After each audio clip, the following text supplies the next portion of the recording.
नमस्कार, देश न्यूज में आपका स्वागत है। मैं हूं आपके साथ धर्मिष्ठा और आप देख रहे हैं खबरों में खास। खबरों में खास में कांग्रेस की दूसरी सूची आने के बाद जिले में विरोध के स्वर उठना शुरू हो गए। जिन प्रत्याशियों को टिकट मिला उससे कांग्रेस के दावेदारों में काफी आक्रोश है।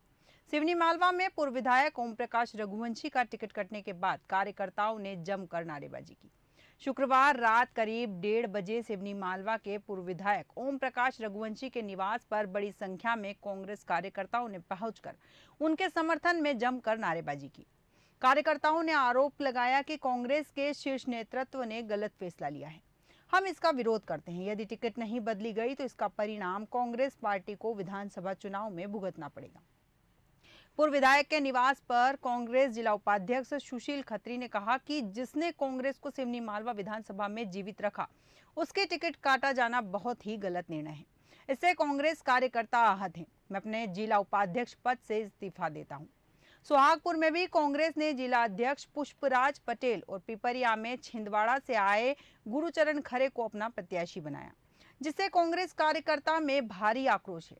पिछले विधानसभा चुनाव में हार के बाद 5 साल से क्षेत्र में सक्रिय युवा नेता सतपाल पालिया का टिकट कांग्रेस ने काट दिया, जिससे सतपाल पालिया व उनके समर्थक आक्रोशित हैं। वे करीब 1000 कार्यकर्ताओं के साथ कांग्रेस की प्राथमिकता से इस्तीफा दे सकते हैं। कांग्रेस की वरिष्ठ नेता डैमेज कंट्रोल में जुट गए हैं। इधर पिपरिया में स्थानीय दावेदार की उपेक्षा कमलनाथ की लोकसभा क्षेत्र के गुरुचरण खरे को टिकट मिली। कांग्रेसियों में नाराजगी है कि स्थानीय दावेदारों को मौका क्यों नहीं मिला। इस विषय पर विस्तृत चर्चा के लिए हमारे साथ हमारे एडिटर इन चीफ जय श्रीवास्तव जी जुड़ चुके हैं। जय श्रीवास्तव जी, नमस्कार। नमस्कार। जी, जैसे कि कांग्रेस ने दूसरी सूची जारी कर और उसमें सभी सीटों पर नाम घोषित कर दिए, सिवाय एक सीट को छोड़कर सबको चौंका दिया है। ऐसे में कांग्रेस की दूसरी सूची आने के बाद विरोध के स्वर भी देखने को मिल रहे हैं।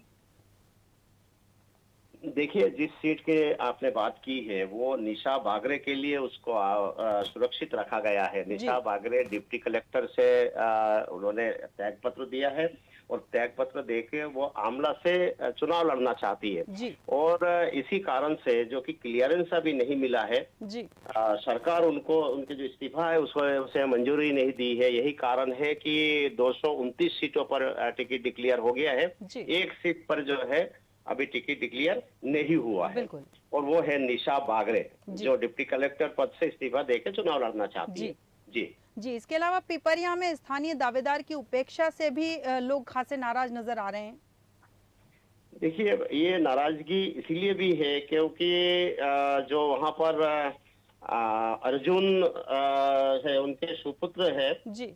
और उनका टिकट वहां पर लगभग तय था। उन्होंने 6 महीने पहले जो नेता है उन्होंने बोल दिया था कि आप जाके तैयारी करिए और तैयारी करने के बाद भी जब उनको वहाँ टिकट नहीं दिया गया। ये बात सुहागपुर की है। जो ज्यादा नाराजगी वहाँ पर देखा गया है वो सुहागपुर है। पुष्पराज सिंह को टिकट दिया गया है और पुष्पराज सिंह जो है वो अर्जुन पालिया के सुपुत्र के सामने दावेदारी कर रहे थे और लेकिन पुष्पराज को टिकट देने के बाद वो नाराज है और नाराज हो के ऐसे सूचना मिल रही है कि लगभग 1000 गाड़ियों से अपने समर्थकों के साथ में वो कांग्रेस कार्यालय में पहुंचने वाले हैं और वहां से वो रवाना हो गए हैं। तो ये नाराजगी तो हमें देखने को मिलेगा और कांग्रेस के जो लिस्ट जारी हुई है ये इस बार बैलेंस लिस्ट है। पहले बार जो 144 उम्मीदवारों की जो लिस्ट थी वो बहुत कमजोर लिस्ट थी, लेकिन इस बार की जो 88 की लिस्ट है ये मुझे लग रहा है कि ये बैलेंस लिस्ट है, इसमें कोई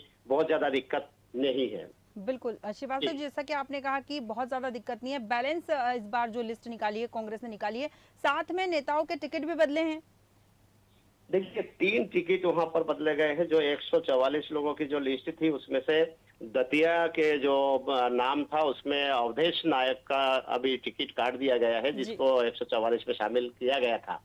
लेकिन इस बार वहां राजेंद्र भारती को टिकट दिया गया है और एक बात मैं बता देना चाहूंगा, राजेंद्र भारती वो नेता है जो नरोत्तम मिश्रा के सामने पिछले चुनाव में केवल 2900 मतों से हारे। और दूसरी बात यह है कि वो लगातार 5 साल से उनके खिलाफ कोर्ट कचहरी में लड़ाई लड़ रहे हैं एक पेड न्यूज मामले में और क्षेत्र में वो वरिष्ठ नेता के होने के साथ साथ बहुत ज्यादा सक्रिय थे और वहाँ उनके दावेदारी बहुत मजबूत थी। लेकिन उसके बावजूद जब भारतीय जनता पार्टी से आके कांग्रेस ज्वाइन किया और सीधे उनको टिकट मिला तो वहाँ के जो नेतागण है, जो कांग्रेस के विशेष रूप से जो जमीनी कार्यकर्ता है, वो वहाँ नाराज थे। और यही कारण है कि जैसे ही उनके नेता का टिकट काटा और एक भारतीय जनता पार्टी से लड़ने वाले उम्मीदवार जो थे उनको टिकट दिया गया, वैसे ही वहाँ कांग्रेस के जो नेतागण है वो नाराज हो गए। उनको ऐसा लगा कि हमारे नेता के साथ में अच्छा नहीं हुआ। और एक और चीज मैं आपको बता देना चाहता हूं कि राजेंद्र भारती ने भी आरोप लगाया था कि ये जो टिकट है अवधेश नायक का, ये अवधेश नायक खुद नरोत्तम मिश्रा का टिकट है। वो उनका आरोप था कि कांग्रेस के किसी व्यक्ति को देते तो नरोत्तम मिश्रा जी के लिए हो सकता है कि मुसीबत खड़ी होती, लेकिन ये जो टिकट है भारतीय जनता पार्टी का टिकट है और ये आमतौर पे समझौता करके ये टिकट को दिया गया है ताकि नरोत्तम मिश्रा इजी वे में जीत पाए। ये आरोप जब लगा तब जाके जो है वहाँ एक सर्वे भी कराया गया इमीडिएटली, और जब देखा कि ये नेता के खिलाफ वातावरण है तब उन्होंने अवधेश का टिकट काटकर फिर से राजेंद्र भारती को टिकट दिया गया है।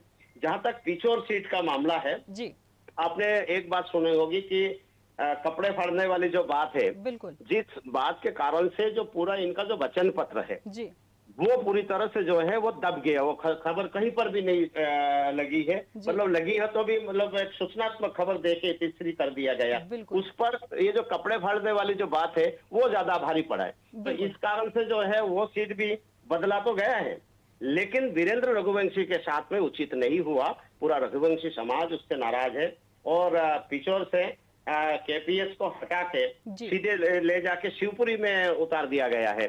और शिवपुरी के लिए वीरेंद्र रघुवंशी को उतारने की बात चल रही थी, यही डील थी, यही बात हुई थी। लेकिन वीरेंद्र रघुवंशी को कहीं पर से टिकट ना देकर एक तरह से जो है उनके साथ धोखा किया है और अरविंद लोधी का नाम वहां पर पिछोर से फाइनल किया है। ये भी एक बार टिकट आपने शैलेंद्र सिंह को दे दिया। अगर बाई चांस उनसे उनका टिकट अगर काट ही रहे हो तो फिर एज इट इज करना था। वो अजय व्यक्ति है, जो केपीएस है वो कभी हारे नहीं है। उनको आप शिवपुरी ले जाके दोनों सीट को फंसा दिया आपने। और यदि आप फिर से पिछोर से केपीएस को देके अगर वीरेंद्र रघुवंशी को खुश करना था, टिकट बदलना ही था, तो सीधे आप जाके वहां से शिवपुरी से दे सकते थे वीरेंद्र रघुवंशी को, लेकिन कोलार से भी नहीं मिला, शिवपुरी से भी नहीं मिला। इससे संदेश गलत गया है कि आप कमिटेड नहीं हो। कमिटमेंट करने के बाद आप पलट जाते हो और सामने वाले की जो है राजनीतिक जीवन आपने खराब कर दिया, संकट में डाल दिया है। ऐसी स्थिति में जो है मुझे लगता है कि ये पिछोर और आपके शिवपुरी दोनों सीट पर जो है अब भारतीय जनता पार्टी की स्थिति मजबूत होगी। निश्चित रूप से कांग्रेस यहाँ पर कमजोर होगा। एक और सीट के विषय में मैं आपको बताना चाहूंगा, जो आपका सवाल जो टिकट बदले गए हैं उसमें गोटेगांव है। गोटेगांव नर्मदा प्रसाद प्रजापति का ये परंपरागत सीट है, वहां से वो जीतते आए हैं। पहले यहाँ शेखर चौधरी को टिकट दिया गया था। 144 के जो लिस्ट है उसमें शेखर चौधरी के नाम था, हालांकि अप्रत्याशित था, क्योंकि हम लोग ये उम्मीद कर रहे थे कि नर्मदा प्रसाद प्रजापति को टिकट दिया जाएगा। लेकिन शेखर चौधरी के नाम आने के बाद अधिकतर लोगों ने इसके सराहना की थी कि शेखर चौधरी बहुत अच्छा उम्मीदवार है और शायद नर्मदा प्रसाद प्रजापति के खिलाफ जो यहाँ वातावरण है उससे बेहतर शेखर चौधरी है। लेकिन एक जो प्रेशर पॉलिटिक्स देखने को मिलता है उसको उन्होंने चरितार्थ किया है कि खूब प्रेशर बनाया और जो राजनीति की है उसके आधार पे शेखर चौधरी का टिकट काटा और नर्मदा प्रसाद प्रजापति को टिकट मिल गया।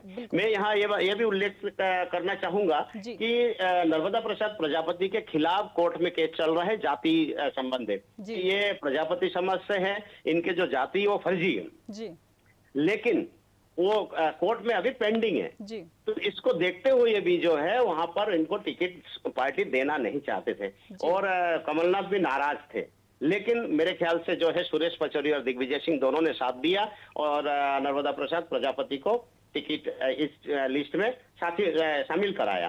एक और चीज मैं कहना चाहूंगा, वहाँ जो चौधरी समाज है ये अनुसूचित जाति के लिए आरक्षित सीट है ये, तो वहाँ जो चौधरी समाज है, चौधरी समाज को अभी आपने देखा होगा जैसे शेखर चौधरी के नाम वहाँ डिक्लेयर हुआ, वैसे ही वहाँ एक खुशी का वातावरण था वहाँ कि हम लोग खुशी मना रहे हैं। खुशियां मनाते हुए वहाँ पर कई जगह पर पटाखे फोड़े गए, लेकिन उन लोगों का क्या होगा जिन्होंने खुशी मनाई होगी, जिन्होंने एक होके जो है शेखर चौधरी के नाम पर जो मोहर लगी है उसकी सराहना की है, अब वो लोग भी ठगा सा महसूस कर रहे हैं। उनके कारण से अब जैसे नर्मदा प्रसाद प्रजापति वहां चुन पड़ेंगे तो निश्चित रूप से ये यदि भारतीय जनता पार्टी से नाराज भी है तो भी अब ये कांग्रेस के पक्ष में नहीं आएंगे, क्योंकि उनको लगता है कि हमारा जो अधिकार था, एक तो फर्जी सर्टिफिकेट के कारण से वो लोग नाराज है कि हमारे अधिकारों पर का हनन हुआ है, नर्मदा प्रसाद प्रजापति ने हमारा अधिकार को छीना है। और ऐसे में जो है अब वोट देने की नौबत जब आएगी तो निश्चित रूप से भारतीय जनता पार्टी से यदि नाराज भी हो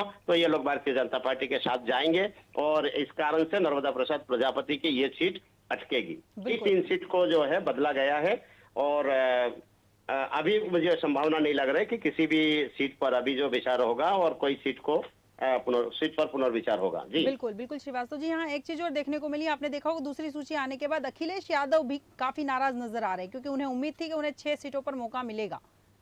जैसा कि कांग्रेस कह भी रही थी कि हम बात करेंगे और इन बात करने के बाद में हम डिसीजन लेंगे कि इन 6 सीटों पे हम सपा को टिकट दें, लेकिन दूसरी सूची जारी होने के बाद में सपा को कोई मौका नहीं दिया गया। देखिए, ये जो निर्णय है, सवाल बहुत अच्छा है। इस निर्णय से क्या होगा कि आगे जो चुनाव है 2024 में आम चुनाव है, उस पर भी प्रभाव पड़ेगा। जो इंडी गठबंधन है, इस इंडी गठबंधन पर जो है आप यदि नजर दौड़ाएंगे तो उसमें जो है एक मुखिया के रूप में अखिलेश यादव भी है, मतलब समाजवादी पार्टी भी है। तो जनता के सामने आप ये नहीं परख सकते हो कि लोकसभा में हमारा चेहरा कुछ और होगा और विधानसभा में हमारी चरित्र कुछ और होगी। तो ऐसी स्थिति में जो है यदि आप यहाँ पर भी मिलके लड़ते, जो कमजोर सीटें हैं वहां पर आप 6 सीट अगर समाजवादी पार्टी के नेता अखिलेश यादव यदि मांग रहे थे तो उनको दिया जा सकता था। यदि आप बार्गेनिंग करते तो 3 पर भी जो है वो मान जाते, लेकिन जब आपने नहीं दिया और ऊपर से आपके नेता ने कहा कि उनका कोई यहाँ कुछ है ही नहीं, कोई वोटर नहीं है, इसीलिए उनको उनसे समझौता करने की कोई जरूरत नहीं है, तो इससे स्वाभाविक है कि नाराजगी तो पनपना ही था। इसी नाराजगी को देखते हुए अखिलेश ने जो बयान दिया है, अब अखिलेश एक नेता है, वो जो नेता का जो बयान है वो कार्यकर्ता तक वो मैसेज के रूप में कन्वे होता है। तो अखिलेश ने सीधे रूप से जो है एक मैसेज दिया है कि भाई हमारी जो पार्टी के जो कार्यकर्ता है वो तैयार रहो और हमें कांग्रेस के पक्ष में नहीं, हम लोग जहां जहां उतारते हैं उसके पूरी दमखम से वहां पे लड़ना है, भले ही हमारे लड़ने से वहां कांग्रेस हार जाए, इसका कोई परवाह नहीं करना है। तो इसी बात पे जो है वो नाराजगी है और कांग्रेस के लिए ये विचारणीय बात होगा, क्योंकि अगर 2-4 जैसे जहां मुस्लिम आबादी ज्यादा है वहां यदि समाजवादी पार्टी 2-4 उम्मीदवार भी खड़ा कर देता है तो फिर निश्चित रूप से वहाँ भारतीय जनता पार्टी को फायदा मिलेगा और कांग्रेस को वहाँ पर नुकसान मिलना है। और यही स्थिति, क्योंकि दोनों का जो आधार है वो मुस्लिम आधारित जो पार्टियां है वो सब एक होकर लड़ते हैं, तभी ये थोक बंद एक साथ वोटिंग करते हैं। जैसे समाजवादी पार्टी का कोई उम्मीदवार और हो, कांग्रेस का कोई और हो, बहुजन समाज पार्टी का कोई और हो, तो ऐसे में क्या होता है, विशेष करके जो थोक बंद जो नेता है या वोटर है वो कुछ वोट काट लेते हैं और दूसरी पार्टियां, और इससे विशेष करके कांग्रेस को नुकसान हो जाता है। मध्य प्रदेश में देखा यह गया है कि दूसरी पार्टी का कोई वर्चस्व ज्यादा नहीं है, 2-4-5 सीट पर ये लोग सिमट जाते हैं, लेकिन निर्णायक भूमिका में रहते हैं। यदि भारतीय जनता पार्टी और कांग्रेस के बीच में लड़ाई होती है तो निश्चित रूप से समाजवादी पार्टी उसमें अगर 5,000 वोट भी काट लेते, 2,000 वोट भी काट लेती है तो निश्चित रूप से कांग्रेस को नुकसान होना है। बिल्कुल आपने सही कहा कि कांग्रेस ने कहीं ना कहीं यहाँ गलती कर दी है, सपा को कुछ टिकटें दे देनी चाहिए थी ताकि वो इस नुकसान से बच सकती थी। यहाँ एक सवाल, अंतिम प्रतिक्रिया चाहूंगी आपकी कि कमलनाथ जी ने कहा था कि छिंदवाड़ा की सभी सीटों का फैसला नकुलनाथ करेंगे, और नकुलनाथ ने जो नाम दिए थे वो नाम लगभग फाइनल ही है दूसरी सूची में, तो साफ कर दिया है कांग्रेस ने कि कमलनाथ ही सर्वे सर्वा है। देखिए, यही कांग्रेस की कमजोरी है। जो इस समय हम लोग 2 महीने पहले ये बोल रहे थे कि कांग्रेस की स्थिति बहुत मजबूत है और शायद 65-70 सीटों पर बीजेपी सिमट जाए, लेकिन आज स्थिति क्या है, आज स्थिति कांग्रेस को बीट करके आगे निकल गई पार्टी, भारतीय जनता पार्टी। क्यों? क्योंकि इसमें बीजेपी ने कोई गेन किया ऐसा नहीं है, कांग्रेस ने ब्लंडर किया और उसी ब्लंडर के कारण से भारतीय जनता पार्टी उनको ओवरटेक कर गई।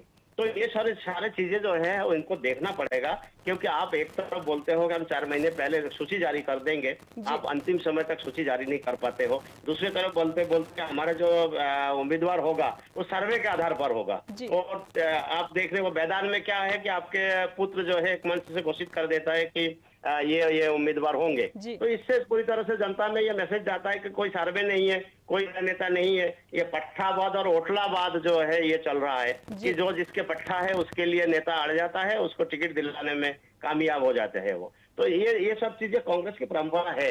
हमें लग रहा था कि इस बार इस परंपरा का निर्वहन नहीं होगा और इससे आमतौर पे जो कांग्रेस को फायदा होना है वो कांग्रेस को फायदा हो जाएगा। लेकिन जब सूची जारी हुई तो वही देखने को मिला कि भाई ये मेरा है, ये तेरा है, इस प्रकार के सूची जारी हो गई है। तो मुझे लगता तो है कि इसमें कांग्रेस को नुकसान होना है और भारतीय जनता पार्टी इसमें बाजी मार लेगी। बिल्कुल श्रीवास्तव जी, बहुत बहुत धन्यवाद तमाम चर्चा के लिए और हमारे साथ बने रहने के लिए। जैसा कि जय श्रीवास्तव जी ने बताया कि कांग्रेस की दूसरी सूची से सभी को उम्मीद थी कि कुछ अच्छा सामने निकल कर आएगा, लेकिन जिस तरह कमलनाथ ने कहा था कि छिंदवाड़ा की सीटों की घोषणा नकुलनाथ करेंगे और दूसरी सूची में वे सभी नाम देखने को मिले, तो साफ हो गया कि सर्वे ही सर्वे सर्वा नहीं है, कमलनाथ ही सर्वे सर्वा है। खबरों में खास में फिलहाल इतना ही। आप बने रहिए देश न्यूज के साथ। नमस्कार।